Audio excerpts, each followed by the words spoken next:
మీ పేరు? నా పేరు ఫర్దీన్ అండి. ఫర్దీన్. అంటే మీరు మీది ఆచేనా? మాది ఆచేనండి. ఆహాహాహా. ఇప్పుడు ఇది రవి బ్యాడ్కి కదా, మీరేం వేశారు? మేము సింజంటా వేసామండి. సింజంటా బ్యాడ్కి. మీరు దీనికి దానికి ఏం డిఫరెన్స్ గమనించారు? ఏం డిఫరెన్స్ అంటే ఈయన 30కి వేసాడండి. ఇది 30కా? ఒకటి 85 సెంట్లు ఏమి వేసాడు. 85 సెంట్లు. మేము 2 ఎకరాలు వేసామండి. అయితే మా 85 సెంట్లు 2 ఎకరాల పోతా కోస్తున్నాడండి ఈయన. అసలు ఏం కొడుతున్నాడు? మేము కొట్టిన మందులే కొడుతున్నాడు. మళ్ళీ బుడ్లు కూడా అక్కడే ఉంచుతున్నాడు. మాకు కాపు సెట్ కావట్లా, ఈయన కాపు సెట్ అవుతుందండి. అసలు చూడండి, ఒక కొమ్మకి ఎంత కాయలు ఉన్నాయో.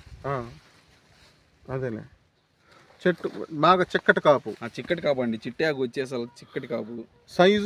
సైజు కూడా మామూలుగా ఇంకా 20 రోజులే అండి కోసి. ఇంకా 4 రోజులు ఉంటే ఇంకా 10 రోజులు ఉంటే ఇంకా మంచి సైజు వచ్చిందండి, డీలక్స్ లాగా. ఓకే, ఇప్పుడు ఈయన ఎన్ని కోతలు కోసారు? ఈయన 3 కోతలు కోసాడు, ఇది 4వ కోత అండి. ఈయన 3 కోతలు కోసాడు, ఇది 4వ కోత.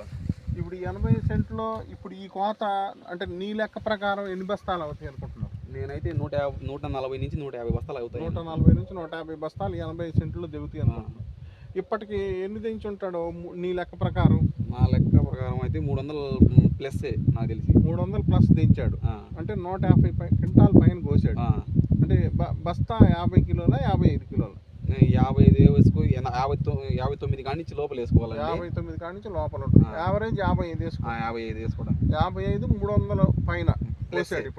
ఇప్పుడు ఈ ట్రిప్ మళ్ళా మీకు 150 బస్తాలు సుమారు దిగుతాయి. 150 గ్యారెంటీ దిగుతాయి. ఎందుకంటే ఇంత చిక్కటి కాపు ఉంది. మళ్ళా ఎక్కడ కొమ్ము ఉంటే ఆడ కాయ సైజు కూడా మామూలు సైజు కాదు. అంటే ఇంకా పూర్తిగా రాలా సైజు, ఇంకా పూర్తిగా రాలా. చాలా మంచి సైజు వస్తుంది. ఓకే, వచ్చేడు మీరు మరి ఇది వేస్తానండి. ఎందుకు ఇలా చేయనమ్మటి చూసిన తర్వాత ఇంకా వేయకపోతే. ఇది ఏ ఊరండి? ఇది కొమ్మలపాడు అండి, మండలం సంతమాగులూరు మండలం, అద్దంకి దగ్గర. అదే డివిజన్, జిల్లా. బాపట్ల కాదు, ప్రకాశం జిల్లా. Okay okay okay